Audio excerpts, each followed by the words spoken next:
You are tuned in to Behind the Dish with John Piper, bringing a unique perspective to the ballpark. Behind the Dish is sponsored by DBAT. Since 1998, the nation's largest indoor training academy for baseball and softball with almost 50 locations nationwide. If you're looking to improve your game and get to the next level, DBAT provides a quality teaching environment with solid instruction to enhance the baseball experience for players at all levels, from Little League to the pros. Check out dbat.net for baseball and softball products, franchise information, and to find a location near you.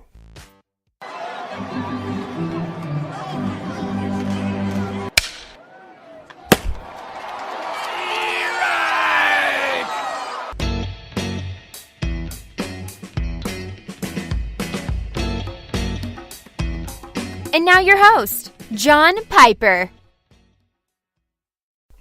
On this episode, I get a chance to talk with Texas Rangers Hall of Famer Rusty Greer.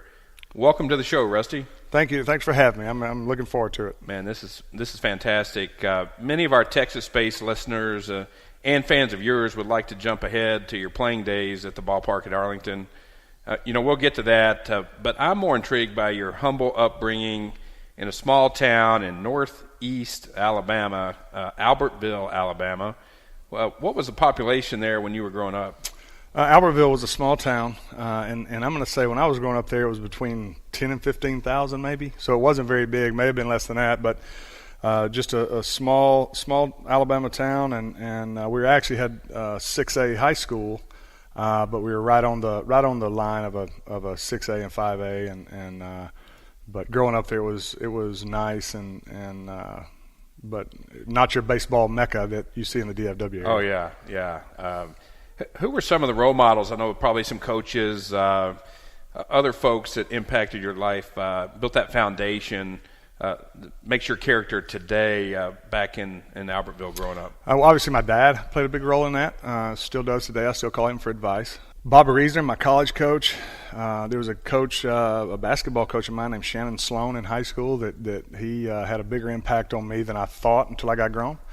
And then Doug Sisson, Bobby Jones, Perry Hill. You come across a lot of people along your way as you're making your athletic path, and you don't realize it, but those people do have an effect on you, and you try to take some of what they teach you and incorporate it into what you're doing. That's what's fantastic about just sports in general. I saw a stat just the other day, Rusty. 2 million kids are currently in Little League. Then it'll go to 400,000 in high school. So that's a lot of kids that are being impacted by coaches, volunteer dads, just like you just mentioned, that really impact their future as well. So, man, that's great. You played both basketball and baseball in high school. And I think when you played, the really short shorts were still in style. Is that right? That's exactly right. And and it wasn't until your senior year that you were getting attention from some of the bigger schools as a baseball talent. You had already committed to the University of Montevallo, but there were some other colleges that came calling late. Did you consider some of the other schools late in your senior year? You know what? Basketball was my first love, and that's what I wanted to do in college, and that's what I spent all my time doing. Baseball was kind of a hobby, really, and I was just always good at it. And then I finally figured out that baseball would be my path, so I actually had to go try out at the University of Montevallo, and that was really the only scholarship offer I had to play baseball. I had some basketball scholarships at junior colleges, and they said you can play baseball in some small Division I schools that play basketball. And my neighbor, who was going to Montevallo at the time, knew the assistant coach, said, hey, there's a kid down my street that's pretty good at baseball. So I went down and tried out, and there was 8 or 9 other kids there. And Coach Reasoner called me. I was the last one there, called me in the office. I was scared to death because I didn't know I was last, and he offered me a scholarship right there. And I called him back the next day, and I was like, I'll come and play because nobody else was really on me. I had some schools, UAB, had said I couldn't hit in their conference. Alabama, and Coach Case, Jim Case, and we joke about that quite a bit. Or have in the past. Alabama said, that I wasn't ready for the SEC, wanted me to go to Shelton State. So that's kind of the backstory there. And I told Coach Reason, I said, I'll come and play. And then I went to the East-West All-Star game in Birmingham and did really well. And at that point, there was several schools there watching. They came up and said, "Hey, we'd like for you to come play for us." And I said, "Well, I'm sorry, I've already. It's too late, basically. I've given my word to Coach Reason. And that's where I'm going." Yeah, that's one thing that's unique in the college recruiting process now, and it's changed a lot over the years since you were first a college prospect, especially with the showcase events, summer travel ball, Twitter, other types of technology. I'd like to get both sides of this from your perspective as a baseball guy, been in the business your whole life, and as a dad of a really good player that's going to go off and play college ball at Auburn in a couple years. Commitments are coming sooner and sooner. We're seeing some 8th and 9th graders, 10th graders, especially pitchers, go early. What's your thoughts on the college recruiting process as it is today? Well, it's tough on these kids, and yes, they are getting younger and younger in their verbal commitments, and you really, I think, as a college, because back when I coached a high-end D-BAT team, the junior summer was the big summer. Nobody recruited anybody before their junior year, and now it's gone to freshmen, sometimes 8th graders, and you really, as a college, you really have to do that. I think you have to be out there and take a chance and project players, and they're going to miss sometimes. And when they do, then it's up to the school or the kid to honor their verbal commitment. But I don't see it as a bad thing because it's almost the nature of the beast now. If you wait too long, you're going to miss out on a player that somebody else is going after. It would be hard because pro scouts get paid to project kids in high school, into college, and all that stuff. And the college guys are now being asked to do that 4 or 5 years away. And so, and the difference about pro ball and college baseball is you can't just get released. I mean, I guess you could, but you can't get released. So once they commit that money, there's only $11.75 to give. Once they commit that money, they're locked in. So if that player doesn't progress, then you either back out of that commitment, and that gives you a bad name because that spreads, or you honor the commitment and you've lost some money there. So it's a tough gig for those college guys to go out and recruit 9th and 10th graders. But in today's world, it really has to be done to keep up with everybody. I had Coach Scott Harp on recently on the show. He was a longtime son of a coach and also a longtime coach at North Central Texas College, and we had the same conversation. What do you do with that 6'3" kid, 175 pounds, that's throwing 76 as a freshman, maybe sophomore in high school, but then by the time they're a senior, they're 6'3", 205, throwing 91.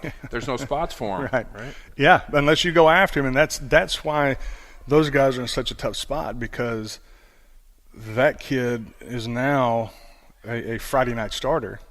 Potentially, and you were first to him, but as a freshman, he's 6'3", throwing 76 miles an hour, so it's hard to project. And I've seen kids that quite frankly, that I would say were very average in the 7th and 8th grade, and by the 10th grade were pretty good players. And so now you're talking about a guy that's passed on a guy, and now he's a good player. Now there's tons of players out there, but sometimes the marriage between the school and the kid is what's most important, because once you get that warm fuzzy feeling, that's when everything's clicking, and so you want to be that first guy to them, but then you have to really be confident. It's a good way for coaches to get fired, if they miss too many times on young players, and that's why they're in such a tough spot, and I don't envy them at all. A lot of the college coaches that I've talked to would really prefer that it went back to that, commitments after the junior or the summer of their junior year, but they all got to play the same recruiting game. So they're putting the chips out, like you said, early, and betting on a player, when they're in that 8th and 9th grade. So risk versus reward. Right. Yeah, exactly right. And the junior year, that's the one that you can. It's almost you have a really good read on a player. And so your wins and losses are your losses are less and your wins are more, and that would be ideal for those guys. But I don't think that's the way it's going to go. It's especially, and there's no more. I don't think there's any more diamonds in the rough with the social media and the Twitter and everything that's out there. The kids that can play, they're known. So You're not going to go find that kid maybe at a 2A high school, 3A high school that's kind of been in the background because somebody is going to put something out there that says this kid's at 92, and then all of a sudden everybody's going to know about him. So that's why I think they have to keep up and recruit kids younger and younger and younger. And how young? You can't. An 8th grader is pretty tough for me. 9th grade gets better, and obviously the older they get to their junior year, but that in between that freshman sophomore year would be where I would really start focusing on guys because they're beginning to be young men and mature a little bit, and you can project a little bit more, but who knows how young it'll get. And that's great points, Rusty. DBAT Space right here in Dallas-Fort Worth, where we're broadcasting from today. This is an area known to have some of the premier travel teams in the country. You mentioned earlier you've also coached some DBAT teams with your son participating on those over the years. What was it like being in the dugout with your son Mason and teaching him the game that was so important to you over these years? Well, it's been extremely fun. It's been frustrating, and it's been from a dad standpoint. And all the dads that are out there understand what I'm talking about. You can tell your son the same thing that the next coach is going to. He's not going to listen. And so we went through that just like anybody. But then Mason has about 13. We sat down and had a talk, and he began to understand that there's a difference in coach and dad. And so we're on the field. He calls me coach, and he respects me as the coach, and I respect him as the player and not my kid. Now, I'll say this. I do expect and demand more of him because he is my son. That's fair. But at the same time, there is that boundary now. We get in the car and we talk baseball as coach and player, and then once we're done with that, I go back to that. So he's good about that, and he understands, and he's beginning to understand that his goal is to play in the big leagues like all these kids, and that I can't help him shorten his learning curve. And the older he's gotten, he's beginning to understand that. So it's been fun. There has been times where it's been a nightmare, but it's been fun. And this is my last summer to coach him, and I'm going to miss it because I enjoy being on the field with those kids. Not just my kid, but sure. I love amateur baseball, and so but it's been fun. I've been coaching him since he's been 5 years old. Any long road trips home after a Sunday night loss? It's been just a lot of dead air in the car. A lot of dead air, and there's been a lot of times where he's told his mom, "I'm riding with you," instead of dad. And there's a lot of dead air, and it's more so not after the winning or losing. It's more so of how did we play the game, and even dialing into that, not necessarily physical stuff. What was your mental? Why did we make this play versus that play? And I've always talked to him at a little bit higher level, a little more mature level, and especially now that he's older. He's old enough now that, and his skill is to the point now that I can't really teach him anymore. I can critique him. Don't do this on this ground ball. Make sure you're doing this on a double play.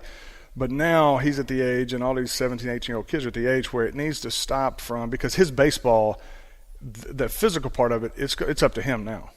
But let's talk about an approach to hitting. We had a talk the other day, last night, about an approach to hitting on a submariner with a ball diving away from a left-handed hitter.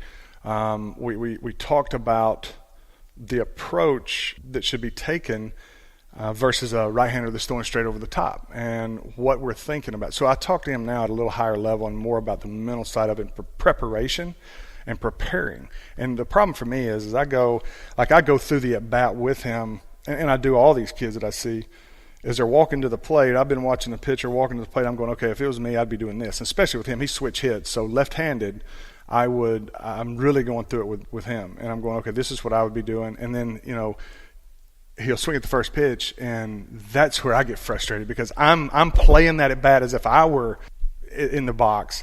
But yet he's 17 and he's still learning, and it took me a long time to learn that stuff. And so that's where I get frustrated. And that's when we have talks, hey, do this and think about that. And he does listen because I'll see, and he tries to make adjustments. That's a great takeaway for the coach dads that are listening and the moms that are working with their girls in the softball arena to have that separation of coach, mom, and coach, dad. Great stuff, Rusty. Even as far as developing, even in the big leagues, hitting coaches are always tweaking things. Even players like yourself, late in your career, you